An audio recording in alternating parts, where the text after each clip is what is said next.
The world. I'm Hasan Piker, and this HasanAbi broadcast coming to you live from gloomy California, Los Angeles. 65 degrees and cloudy here in California, Los Angeles. Folks, we're live and alive, and I hope all the boys, girls, and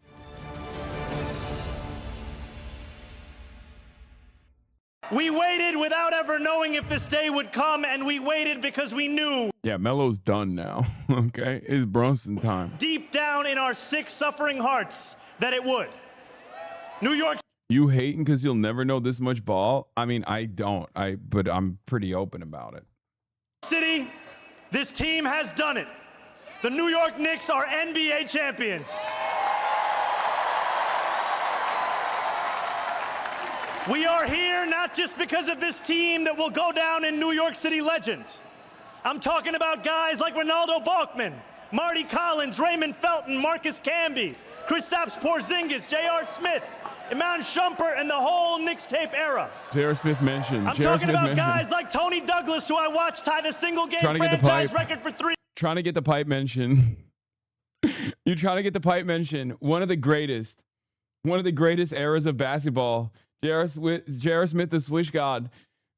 Okay, never mind. I'm back in. He's right. He knows. He's from the stands in 2011. I'm talking about Amari, who got this whole city fired up when he joined. And I'm talking about Jared Jeffries and Lance Thomas and Langston Galloway.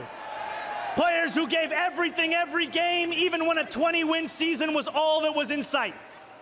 This championship belongs to them too, because championships aren't just built in one season. You tried to besmirch him? I did. It belongs to Emmanuel Quickley, R.J. Barrett, Dante DiVincenzo, Julius Randle. And also to a coach who helped lay the groundwork, Tom Thibodeau.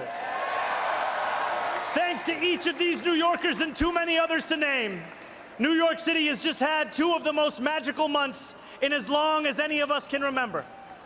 Over these past weeks, as the Knicks kept winning, our city has come together as one. Neighbors invited neighbors over. Strangers high-fived one another in the street. Subway conductors sang their announcements and bus drivers danced behind the wheel. So often when this city comes together, it is because we are forced to, by a moment of tragedy or adversity. What a gift it is to be brought together by pure, unfiltered joy. For as long as we live, we will remember this feeling of a city together, a city alive, a city overcome by happiness. But let's not pretend that this was inevitable. If you will allow me, I want to travel back in time 8 days. Game 4, 9 minutes and 33 seconds left in the fourth quarter. The Knicks are down 20. The analytics guys, the sports betting companies, the pundits who watch from far away, they do what they do. They run the numbers. They calculate the odds. They write the Knicks off. They give the Spurs a 99.6% chance of winning the game. A 99.6% chance of tying up the series 2-2, of reclaiming the momentum with the next game in San Antonio. A 99.6% chance of silencing the Garden, of another year of watching and waiting. But there is one thing that the pundits just don't get about this team, that they just don't get about this city. It is in that 0.4% that we go to work. He's a numbers guy. He's a numbers guy. He crunched the numbers. I know you like the number. Okay. I say to myself, Donald Trump, he signed the MOU. And I say to myself, I'm a numbers guy. I'm going to look at the Knicks and I'm going to ChatGPT it and I'm going to grok it. And I'm going to find out what the percentages are because I'm a numbers guy. And then I'm going to tie it back. And the Jalen Brunson, the same guy that so many said was too small, proves that not only is he good enough, he is the new standard for greatness. It is in that 0.4% that OG HasanAbi watches the ball float from the top of the arc and start running toward the basket, fingers reaching towards the heavens. It is in that 0.4% that Karl Anthony Towns finds the strength to mourn his mother and still pull in rebound after rebound, make block after block.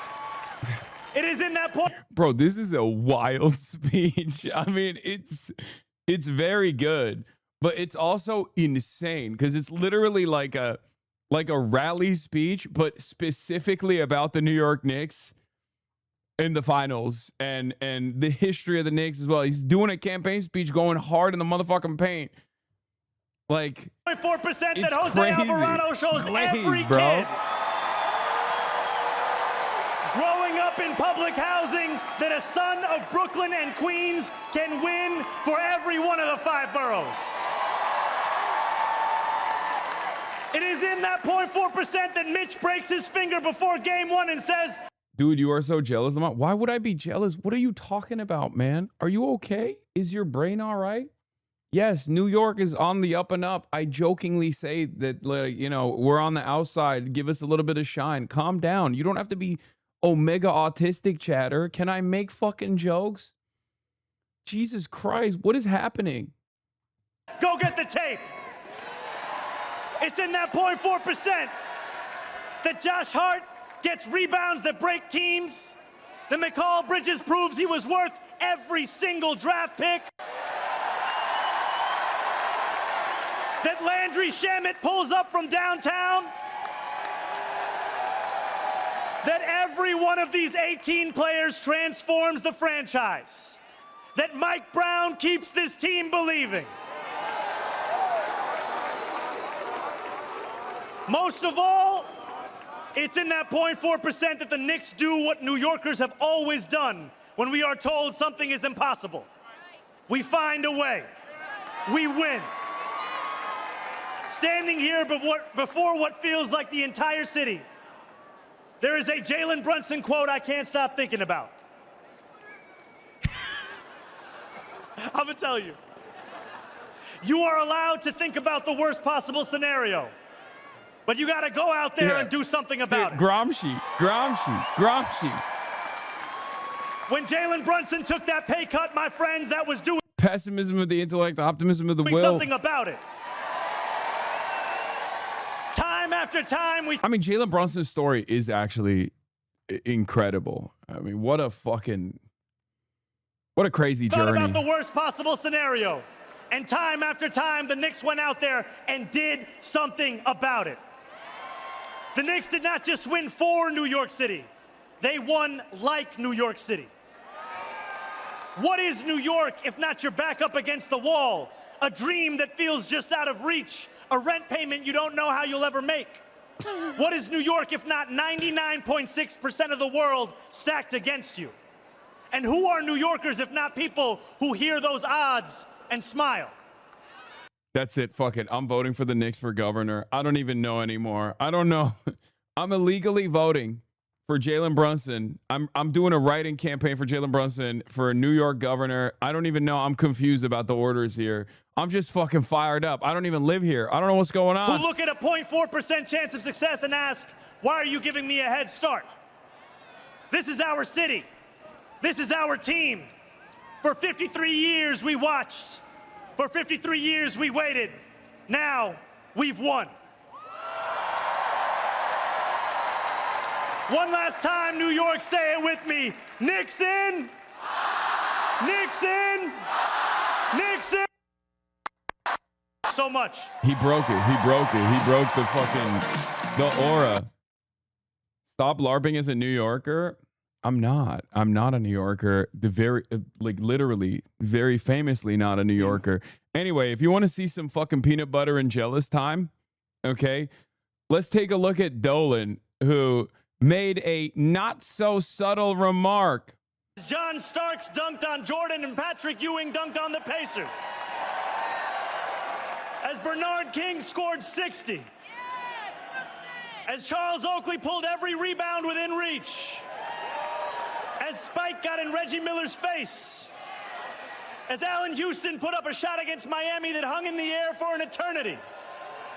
As Larry Johnson gave us the 4-point play heard around New York.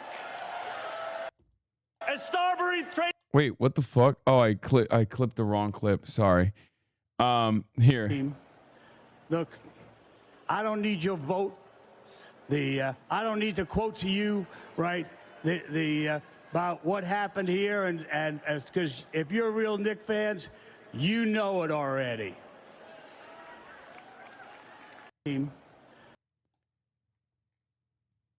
Thought this was you on the left for a second.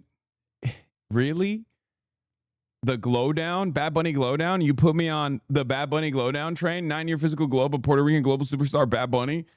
What is happening? I have just haters everywhere, man. Anyway, yeah, Dolan, yeah, and the crowd goes mild. Dolan reminds people that he's a billionaire and therefore he doesn't need anyone's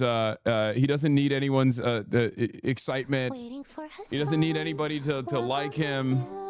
He can be pro-Trump all day, every day. He does not like Zoran Mamdani. He had to get some in there. He had to get some in there. He's like, I don't need your vote. I'm no fake fan. I don't need to quote to you about what happened here, because if you're a real Knicks fans, you know it already. Just kidding, he's actually really tall.